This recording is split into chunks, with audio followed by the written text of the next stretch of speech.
ја користам оваа можност да бидам дел од овој настан и да честитам и да посакам истовремено многу успеси и многу победи. Пред се мислам на следните изборни соочувања со нашите, би рекол, политички противници. Мислам дека овој штаб дека на градскиот комитет на ВМРО-ДПМН дека во Скопје ќе биде место во кое што ќе можат скопјани да доаѓаат и да разговараат за сето она кое што ценат дека можеме ние како ВМРО-ДПМН да го испорачаме и ние како ВМРО-ДПМН да го реализираме во таа смисла. Бојан како председател на градскиот комитет на ВМРО-ДПМН кажа дека тука имаат скопјани можност да разговараат и со градоначалниците кои што доаѓаат од редовите на ВМРО-ДПМН, со советниците, со пратениците, со истакнати активисти од редовите на ВМРО-ДПМН и сето она кое што скопјани ќе го кажат практично на тие состаноци, ќе биде дел од програмата и од следните амбиции кои што ВМРО-ДПМН како идна влада ќе ги реализира дека во Скопје. Така што ја суштинеска ја користам оваа прилика да посекам успешна работа, многу победи, се разбира, дека веќе на следните парламентарни и председателски избори да го продолжиме континуитетот од првиот и вториот круг на локалните избори. Јас сум убеден дека таа победа ќе се случи, само прашањето е со каква разлика ќе биде во Скопје, затоа што скопјани се разочарани на сето на кое што оваа влада на други поддржана СДСМ го прави за скопјани и мислам дека на следните парламентарни председателски избори јасно ќе зборуваат и гласно ќе зборуваат за тоа што им пречи во изминативе 5 години, веќе 6-та година во јули влада на дуи поддржана од СДСМ. Така што ще имам среќа нека и многу успеси со великите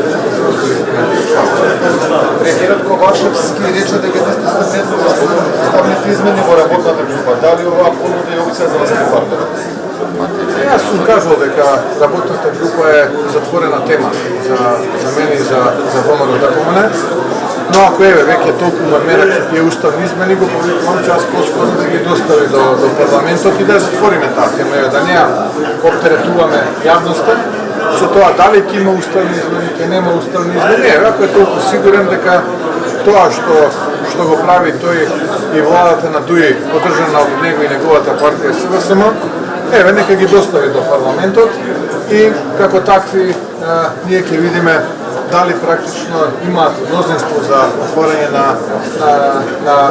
односно дали имаат мнозинство за потребата за отворање на уставот или ќе немаат, да затвориме темата, да не оптеретуваме јавноста, бидејќи навистина имаме многу суштински теми за кои што треба да зборуваме. Тоа се криминалот, корупцијата, лошата економска состојба, проблемите со кои што се соочуваат граѓаните во Македонија. Ако му е толку мерак, нека не се нешто како повторувач во трето време, нека ги достави нека достави иницијативата, како се вика тоа во парламентот и да ја затвориме. Не знам зашто чекат, нели? Требаше минатата година во септември, октомври, па се предомислија во декември, па потоа рекоа во февруари, па не во февруари, во мај, нека седнат и нека достават да ја затвориме.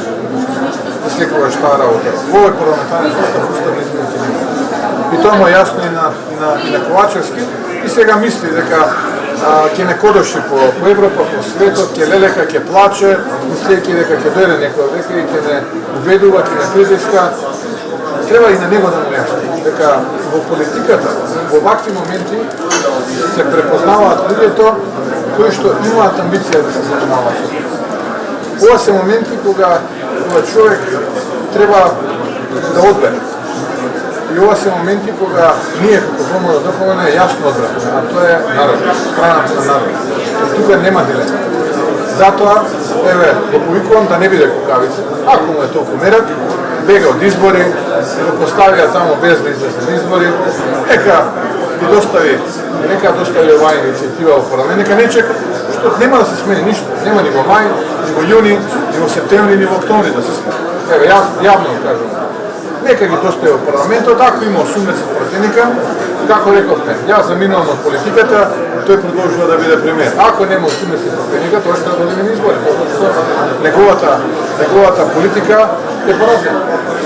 Контекст на уставни измени, како гледате на просветниот став на Европската програма спасност, што силаката е и назнато темата да се зменува начинот на опција, дека може би доколку со овие уставни измени се отвори она и се вради дебатата за менување на државниот греб, може би ќе се врати опозицијата со уставни измени.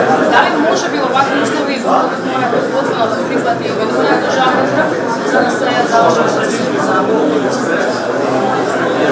Тоа се два процеси кои што се паралелни. Еден со друг не се поклопуваат. Повторно ќе кажам, промена на уставот во овој собраниски состав под бугарски диктат нема да има. И тоа е затворена тема за мене. А инаку да, бидејќи веќе имаме консензус во минатото за промена на државниот греб, јас мислам дека тоа можеме веднаш да го рамките на парламентот и го повикувам Ковачевски, го повикувам Алија Квети и останатите, кои што тогаш се сложија на оваа измена, да веднаш откажат инициативата за промена на државниот греб, бидејќи наистина мислам дека тој хералдички знак е добар момент кој што ќе обезбеди единство во Македонија, бидејќи јас, како што се сеќавам, консензуално тогашната влада, предводена од ВМРО ДПМНЕ, во која што дел беше ДУИ, се сложи за овој рекол хералдички знак биде национален греб во Македонија, наместо овој кој што се уште влече реминисценција од времето на комунистичка Југославија. Така што еве ќе повикувам, инаку тие два процеси еден со друг нема никаква врска. Во овој собраниски состав измените нема, таа тема е уште еднаш апелирам да ја затвориме, а доколку Ковачевски мисли дека може нешто да направи, да повикам уште утре да го отпочне процесот и да види. Нема потреба да чека, верува дека има мнозинство, нели, така велеа во јавноста, уште утре нека го отпочне. Па да видиме. Договорот со Бехтел и кој што ја расправува јавноста, власта бива го објава дали може да имате неке нови детали? Видете, морам да кажам дека од Свиркачи го добивме целиот договор. Не знам дали е тој истиот, но еве, ние ќе објавуваме во јавноста, па владата нека демонтира. Дали е тоа така или не е тоа така. Ние го добивме истиот од Свиркачи кој го доставија и го анализираме. И секој јавно настапување ќе го користиме за да можеме да објавиме нешто ново. Еве денеска можеме да кажеме дека овој договор на Ковачевски и Груби, или Груби и Ковачевски, не знам како што е поважно во целата оваа приказка, е скандалозен, би рекол, по стотина основи. И секој излегување во јавноста, по еден основ ќе објавуваме. Еве, ќе кажам денеска дека во договорот има еден елемент кој што вели вака. Законодавството пред кој што овој договор одговара е законодавството на Англија и Велс. Внимавајте, Англија и Велс. Го анализиравме договорот и на Актор, и на Синохидро. Едниот и другиот се поврзани со законодавството на Македонија. Зошто е тоа важно? Затоа што при спор и арбитража ќе биде важно законодавството на државата во која што се случува овој проект. За разлика од тие два проекти, овој проект важечко при евентуален спор ќе биде законодавството на Англија и Велс. Зошто е тоа важно?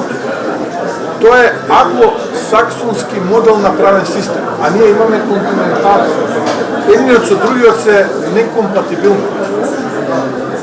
И доколку утре имаме спор, а ќе имаме, бидејќи во самиот договор нема цени од тоа што можевме да го видиме за најмалку 30 ставки. Тогаш ќе треба да се појавиме пред во Париз, пред International Chamber of Commerce, меѓународната стопанска организација, и да го водиме тој спор. И тогаш адвокатите од Македонија се не примерили. Зошто? Затоа што важечко замислете, не е законодателството на Македонија, туку е на Англија и Велс, и да биде скандалот уште поголем, тој е сосема поинаков модел, ќе повторам, англосаксонски модел, и нема никаква врска со континенталниот модел, како што е македонското законодавство.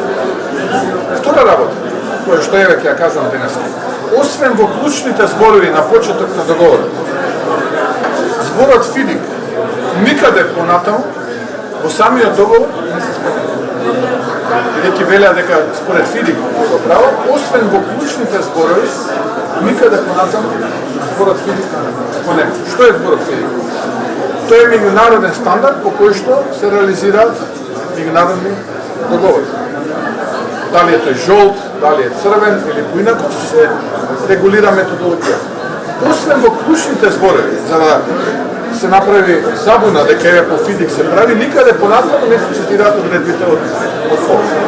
И конечно на крај, го повикувам председателот на Стопанската комора на Македонија, Бран Казевски, бидејќи организира представување на овој договор во рамките на Стопанската комора, на кој што ќе биде првиот вице-премиер Артем Груби, ќе го презентира, да дозволи и пратеничката група на ВМРО ДПМН, луѓе од ВМРО ДПМН да бидат присутни на тој настан и да го презентираме нашиот став пред стопанствениците во Македонија за овој договор.